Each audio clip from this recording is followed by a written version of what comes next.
Welcome to our last episode in our series on Plato's Republic. In this episode, we will be discussing Book 10. And there's so much in Book 10, I'm only going to focus on a few parts of it. And what I want to do is try to relate it with some of the themes we've been discussing already throughout this series. One of the big ones, which hopefully you've come to realize is perhaps the major theme of the Republic, which is the unification of the many into a one, and ultimately what this is, or better yet, what this does is it makes the many immortal in a way. It makes the many such that they become unified, and hence the more one that something is, you could say the more difficult it is for it to corrupt, because corruption just is a function of multiplicity or complexity, a breakdown, a fractioning apart. And so the more one or the more unified something is, the more immortal. And therefore, unity with what is perfectly one, unity with what is therefore immortal, is going to have consequences for the immortalizing of what participates in it or what shares in that, and that's ultimately what Plato gets to in this book with the discussion of the soul. But I want to begin with this conversation with Glaucon at the very beginning of Book 10 surrounding imitation and the tragic poet, and the way that the tragic poet is an imitator, and what an imitator ultimately is. Okay, and so there's a couple analogies which we'll get to between the user and the maker, and then the imitator, which I think is a helpful example, or those are some helpful examples to understand what imitation is, and why Socrates thinks that there's limitations, inadequacies of imitation, and why it ultimately is misguided, and it's ultimately misguided because it's not really aimed at truth, right? It doesn't have truth as its goal or as its end, and therefore it kind of flies wherever it wants to, and so it's more speaking to the passions in the Platonic sense we were talking about a couple episodes ago, rather than to reason. So, okay, so one of the examples discussed is the painter. So you could think about what is the example Socrates discusses is a couch, which it's sort of a silly example. We'll use it, and then we'll try to look at kind of more fruitful direct examples. But I think he uses a couch just for kind of heuristic reasons, and it might actually have something to do with the fact that it's made. It's explicitly something that's made, which is going to be significant here in a bit. Okay, so but take a couch. There's say carpenters or furniture makers that can make a couch, and in making a couch, what Socrates thinks is they're aiming at something. They're aiming to incarnate the essence of a couch. right? And so they're trying to almost reproduce something, an idea. There's an idea that they're trying to incarnate, and they incarnate this with wood and fabric and cushion and all that. But the the initially like confusing thing for many people that read Plato is what he thinks is that to make a couch is to try to reproduce or incarnate something which is one, which is singular, and ultimately the idea or the essence, the nature of a couch in wood, in the material. And so you can get many different instances, many different occurrences or different incarnations of a couch, but there's ultimately just one essence, right? And so in some ways, what a couch is and what couch makers do is that they're imitating that single essence of a couch. If you think about just written words, right? So you can have many different fonts. You could have many different languages, English and German and Spanish, and many different ways of writing words in each of those languages. But you can have the same word spoken in all these different languages. And so there's a sense in which these are different incarnations of this single word, of this one idea, this one concept. And so they're what you could say is they're different reproductions or presentations or incarnations or speakings of this same word. And now if this weren't the case, if this weren't possible, then it would be impossible to even conceive of translating, right? So to translate from one language to another requires or depends on the fact that there is a single word that can be manifested or incarnated in different languages, in different presentations. And it's the case that what all of these words in your book, all of these words on your computer, what all of those are, or better yet, what they all mean, is something which is beyond or transcendent to the physicality of it. And that's what allows for translation to occur.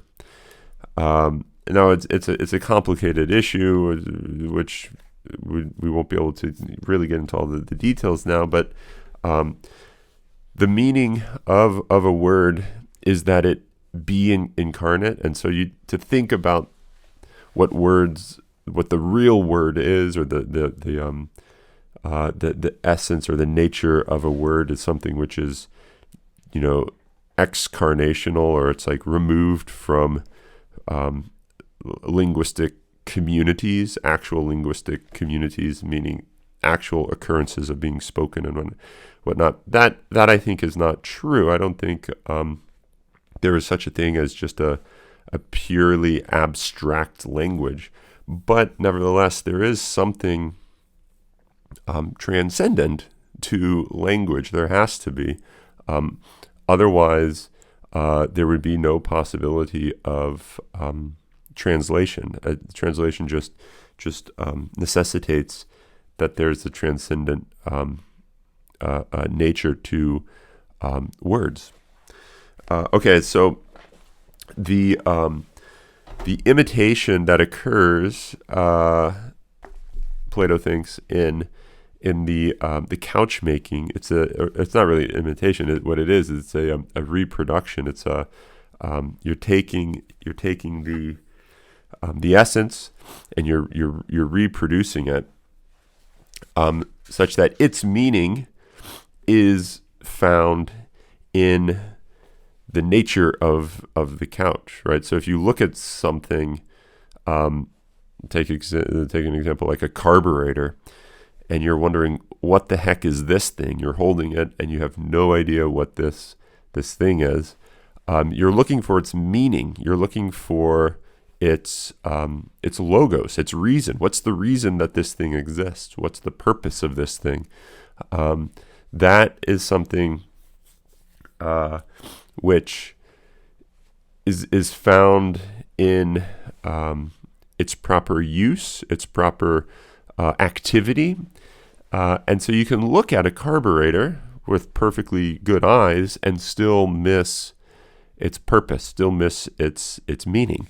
And now this happens all the time. Many of us actually do this with our own lives. We look at our lives and we look at other people and we see them, but we entirely miss the real purpose of living, right? We don't understand what it is to live, or the meaning or the logos of living, because of the fact that we don't understand its proper orientation or its proper use, or ultimately what it is an incarnation of. And so I think this is in the Judeo-Christian tradition. This is, I think, very significant, or it's very significant to put all this within context of the very beginning of Genesis, with being made in the image and likeness of God, which is going to say that we are icons or images of God, and therefore our proper activity, our proper function or goal is ultimately going to be found in what is the life of God? What is the divine life? And so our fulfillment as human beings will be found in what it is for God to be God. And I think the same thing with a couch, or a carburetor. You look at a carburetor and you say, what's the fulfillment of this thing? What is this thing for? That's going to be found when you understand the nature of carburetors, what carburetors in their essence are for, right? And until you know that, you won't know what this piece of metal in your hand is good for. You might think it's just a completely wasted bit of scrap material that's just supposed to be a paperweight, but you're entirely misusing it because of the fact that you don't see it for what it really is. And that's just an analogy for our own lives. A lot of us might waste our lives away because we don't see our lives for what they really are. And to see your life for what it really is, you have to see it ultimately as an image or as an icon of something. And this is all, I think, within Plato's Republic. I think that's what's going on here. Now, the problem with the imitator, or with, as he puts it, the tragic poet, is that they are imitating icons or images themselves. So, whereas to carry the example on, the furniture maker is trying to reproduce or to reincarnate the idea of a couch. The painter isn't trying to incarnate the essence of a couch. What the painter is trying to do is they're trying to just incarnate the mere appearance of a couch, right? So, and they're trying to just take the extrinsic appearance of a couch and strip it from its internal nature or its internal reality, and just present it on paper. Now, I'll talk about this and why I think this might not be all art, but I think what he's trying to propose is there's a type of imitation. There's there's a type of activity that can take the external, strip it of the internal, and present it in such a way that you get the impression that because this person is able to paint this picture or write these words or speak these words, that they really know what's going on. They really know the truth of the stuff that they're talking about, the stuff that they're presenting. But in reality, what he's saying is all they're doing is they're just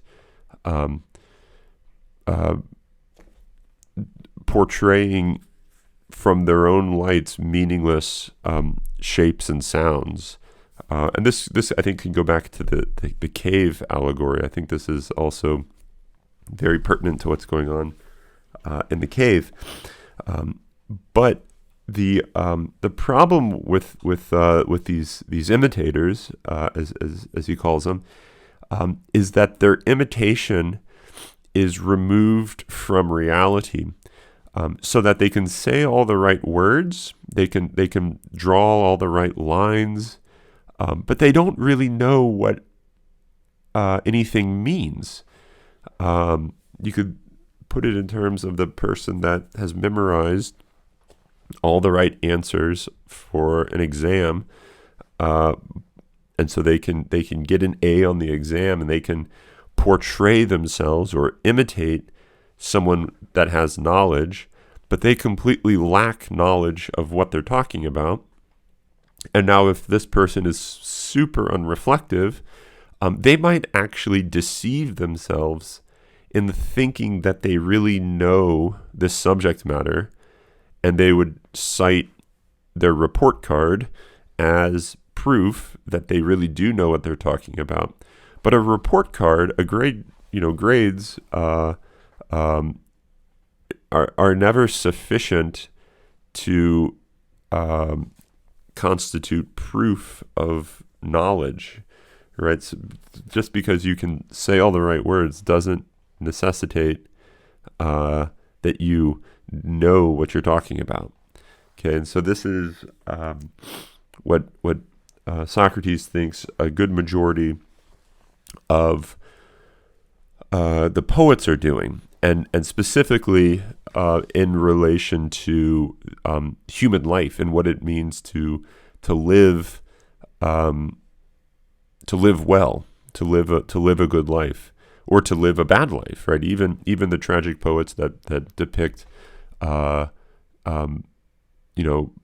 bad human life don't understand really why such a life would be bad, and so he's trying to say that all they're doing is something analogous to what a painter within this context is doing, which is ultimately looking at an object and seeing it merely as here's a line and here's another line, and there's this amount of shading between it, and then over here there's this other shape, and so you sort of reproduce all of these disconnected shapes that intersect in various ways, and then voila, you have your painting, which can look, if you're good at this, really, really real, but you don't really even know what you painted, because of the fact that when you were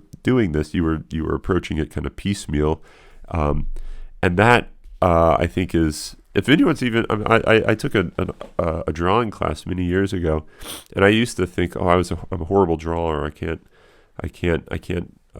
draw to save my life.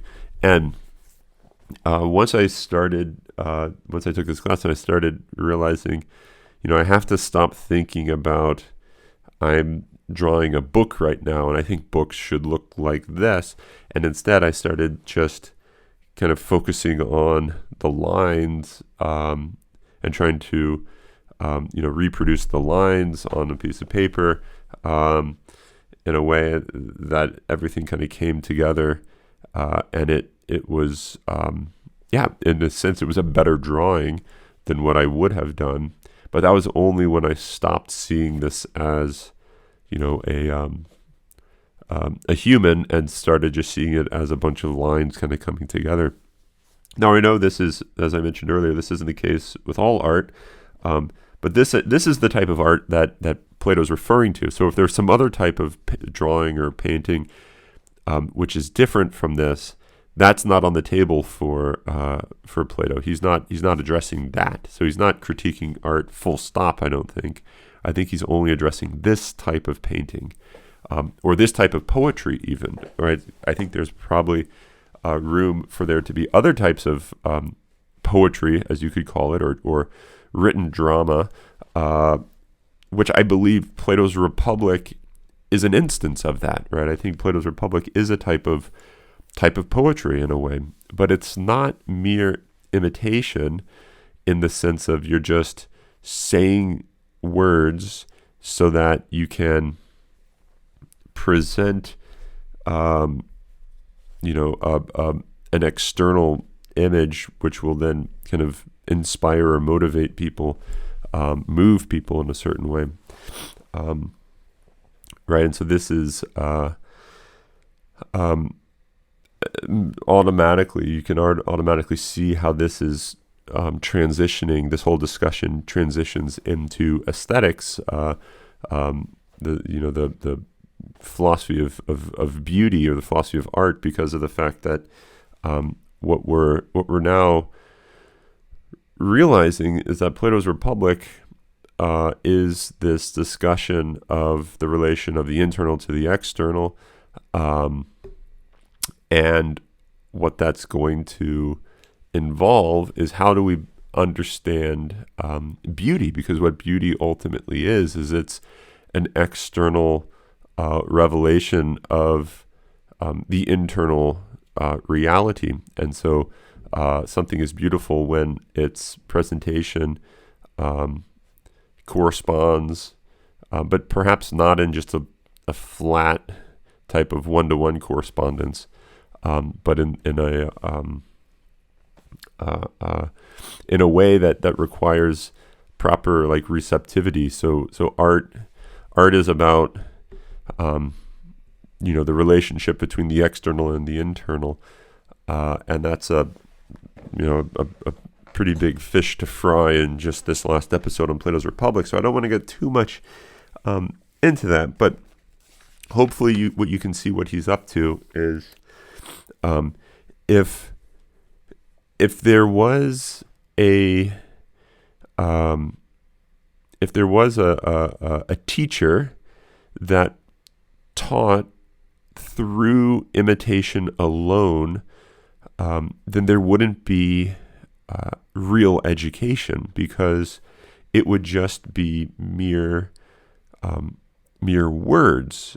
The students might get the impression that there was learning or education going on, but it would only be a simulation of education. And this, once again, go back to the cave allegory, where you have the simulation of education in the cave, where people say, they look at the shadows on the wall and they say, oh, that's an elephant. But what they mean by elephant is merely just there's a line here and there's a line there, and then there's a line over this way, and then there's a little curvy line that we call a trunk.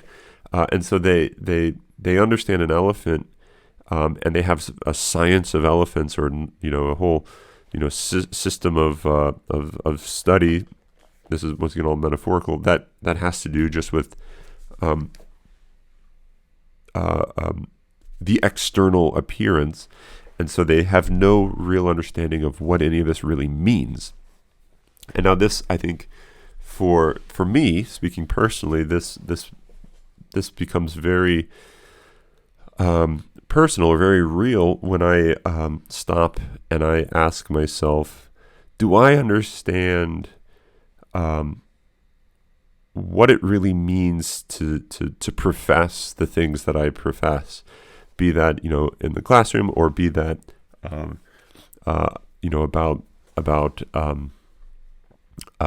Christianity, where you say these words and you think you know what it means. You want to think you know what it means, right? No one wants to profess things that they deep down know is just a bunch of BS, or meaningless.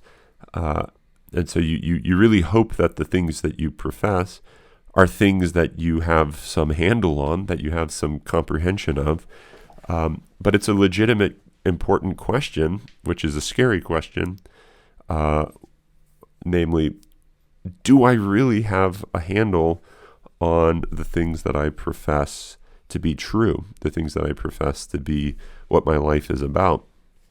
And if you do have a handle on that, or if you think you do, how is it that you have such a grasp or such a handle on that? How do you really know that the things that you say are not just the appraisal of this external reality, but that you've actually touched the core of it?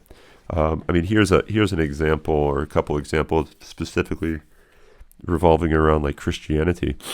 So you profess there's three persons in one divine nature. What does that mean? What is that?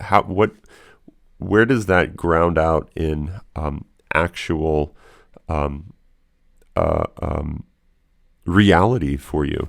Is that merely just something you say because you have to say it, and it would make no difference at all to how you live or existence itself, whether that were true or not? And if that's the case, then it's just practically it becomes kind of a meaningless assertion. If it ultimately is just this disconnected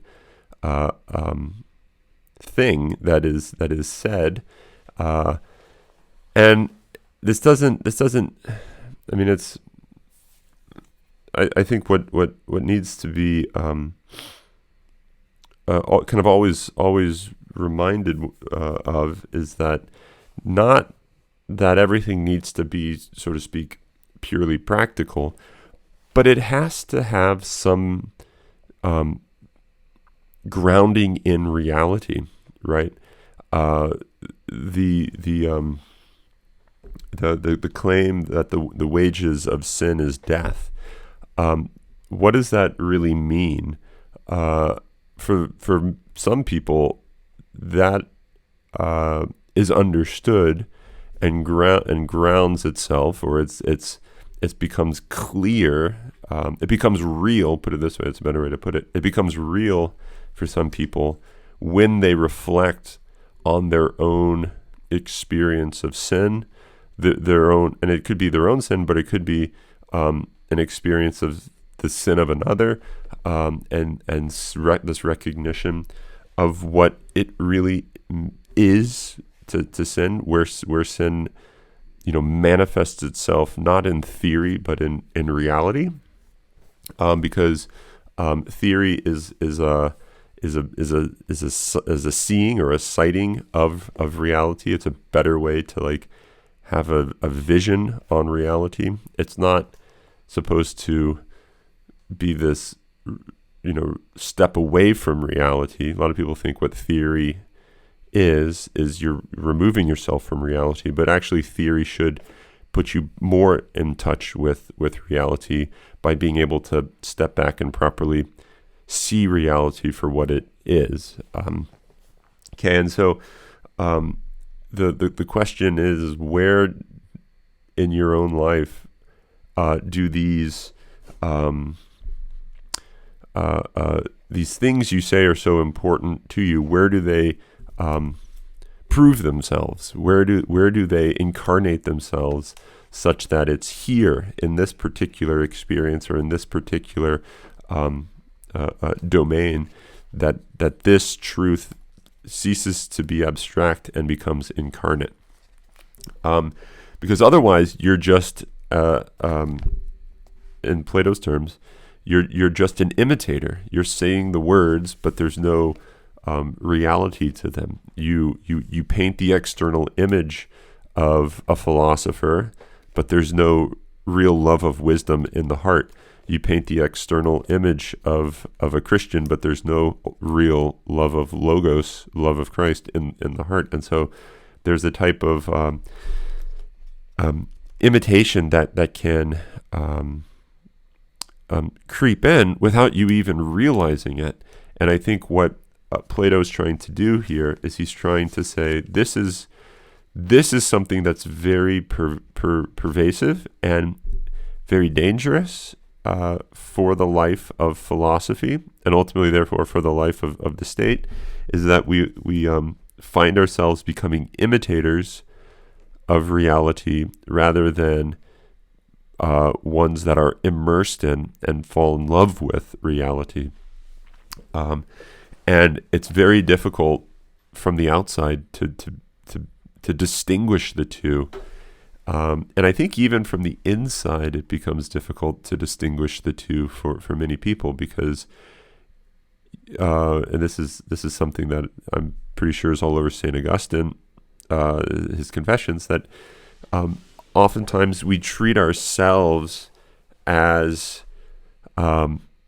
external to ourselves. It's kind of a crazy way. We almost feel that we're distant from ourselves. We don't know ourselves. We don't really know why we're doing the actions we're doing. Why am I saying the things I'm saying? What's the real root of what I profess? What's the real root of my study of philosophy? What's the real root of my study of theology? What's the real root of my profession of Christ? Is it ultimately a love of the reality of wisdom, the love of the reality of God, or is it just a pseudo love of the image of God, the pseudo love of the image of wisdom? And this is the hard truth about this, which is that we don't want to admit that we're not actually wise. We're not actually, real lovers of reality. And so we kind of, unfortunately, have this default which prevents us from wanting to admit that it's even possible for us to be,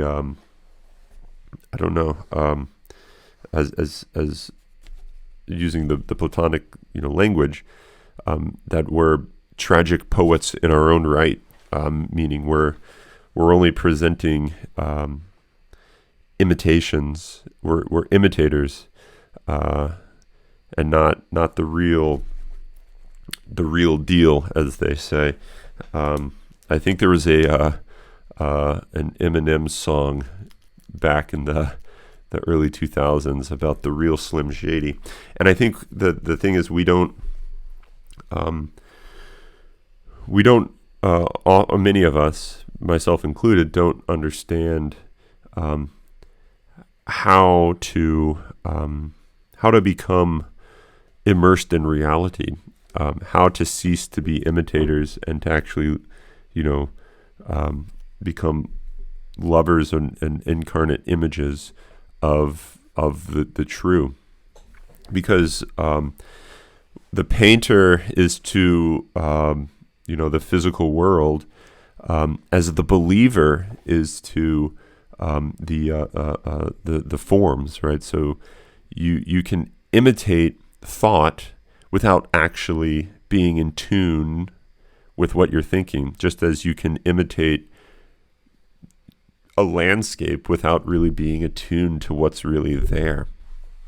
And so belief is or the mind is like a canvas by which eternal truths can be imaged, and that image is either going to be a real legitimate type of imaging, or it's only going to be a pseudo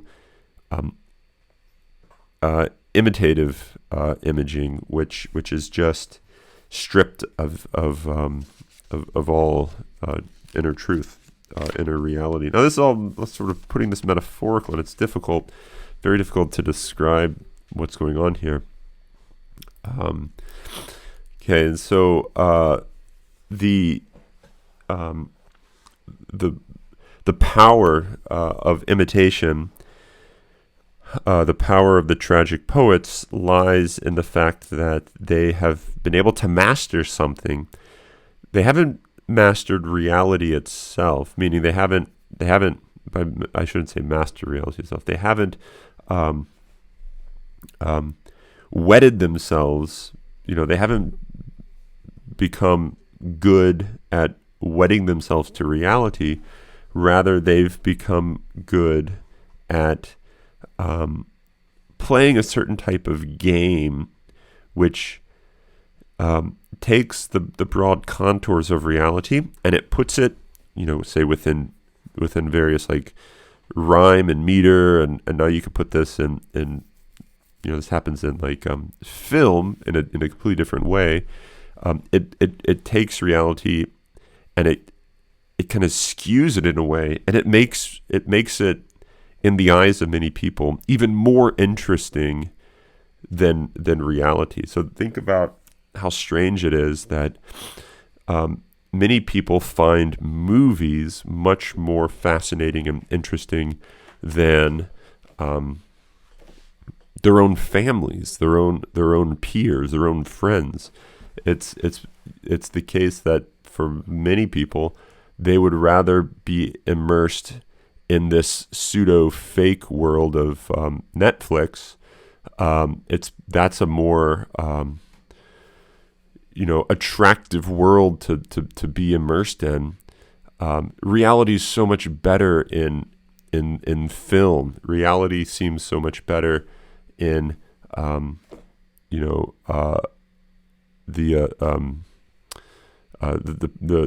tragic poetry than it is in real reality. And this is, I think something which we don't often want to admit, but we find ourselves realizing because of the hard work of the people that make all of this imitation. We find it more persuasive. We find it more enticing. It draws us in. It attracts us, and therefore, this is very dangerous in the eyes of Plato because it excites and it appeals to our passions, and it says you should live in the reality that your passions draw you to, or the quote reality that your passions draw you to. And it just so happens that the passions, if they're not ultimately being drawn to whatever reason is identifying as true or as really real, then the passions are going to be drawing you towards a fake reality or a pseudo-reality, which is ultimately going to lead to your unfulfillment as a human being, because it's ultimately going to make you unjust. Meaning, once again, right? Remember what justice and injustice is. There's now an internal disorder in you because of the fact that the passions have chosen their own reality to live in. This is, probably, I would say, imitative poetry is probably very similar to fake film, or even I think in many ways, like if you put it within the context of like social media or kind of other online worlds, there's a world online which many of us would sort of think of as a type of reality or world that you live in. you live in the world of Facebook, or you live within the world of Twitter. But it also gets even more kind of perverse, I think, with the movement into having a second life, and it's the case that second life on this abstract platform is more meaningful for a lot of people than their incarnate life, their life in the flesh with their family and with their friends and at work. They're constantly looking to flee from reality and go into this abstracted, imitative reality. And so you kind of think, if only I could forget that I had to work right now, and I could just get sucked into a movie or sucked into this online community. I think that is what makes those communities, those false communities, false societies, so attractive for many people, is that they appear, they seem better, they seem more desirable to live in this online community than in real reality, because in real reality there are consequences, there's expectations, reason, logos has the control. It's sort of the lawgiver. But in the online world, it's the passions that has the control. That's the lawgiver, and so at least many people, are drawn to that because of the fact that it's more, or at the very least, it seems more fulfilling initially. But what this ultimately does is it ultimately makes you unjust, because it using the image from Book 9, and it feeds this monster inside of you, which causes this internal fraction, and that causes you to be at war with yourself, right? And so, I think this is the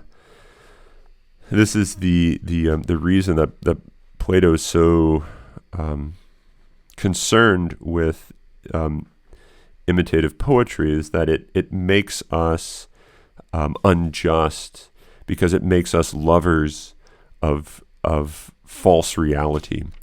And what loves false reality is the passions, and not reason, because reason, sort of by definition, loves the true, right? And so it makes you a lover of false reality. And so now this should be like a word of caution. What is it? What's driving your life? Is it love of a false reality, or is it love of the truth, the true reality? How would you go about determining that question? It's not something that you sort of de facto or get right by just thinking, oh no, I'm really concerned about reality, because we often deceive ourselves. And that's the challenge. That's the work of philosophy. The ultimate question or command of the life of the philosopher is to know thyself, and in being honest with yourself, you not only do yourself a favor, but you put yourself in a position to be united with what is actually real, even if it doesn't seem initially pleasing, because it might turn out that you are being led by a part of you which doesn't want what's real, because it doesn't find it initially pleasing or enticing. And so that's I think the great task, the great challenge of the philosopher, which you see throughout the Republic, ultimately the life of education, is the life of being honest with yourself, and being able to unite yourself with what is true, so that you see yourself as an image or as an icon of what is higher, so that the lower, through this imitation of the not I shouldn't say imitation because that's a technical term, but the lower, through its participation in the higher, is elevated. It gets elevated. It gets dignified, and it becomes divine in its being incarnate. Right? It's a very beautiful thing. Just as the written letters on the page become meaningful through their participation in what is beyond the page, and therefore the life of the written word is found in the unwritten logos. And if you think about what man is it's the written word of an unwritten logos. Then our lives get their meaning when they speak, and what it is for human life to speak ultimately is to act. So when we act in such a way that we reveal that unwritten logos, ultimately the good, we become clearer images of the good, and this is what it is for the philosopher to become a light, illuminative to other people, because it makes manifest the good itself through activity. And that's ultimately what virtue is. Virtue is the shining forth of the good through the actions of those that participate in the good.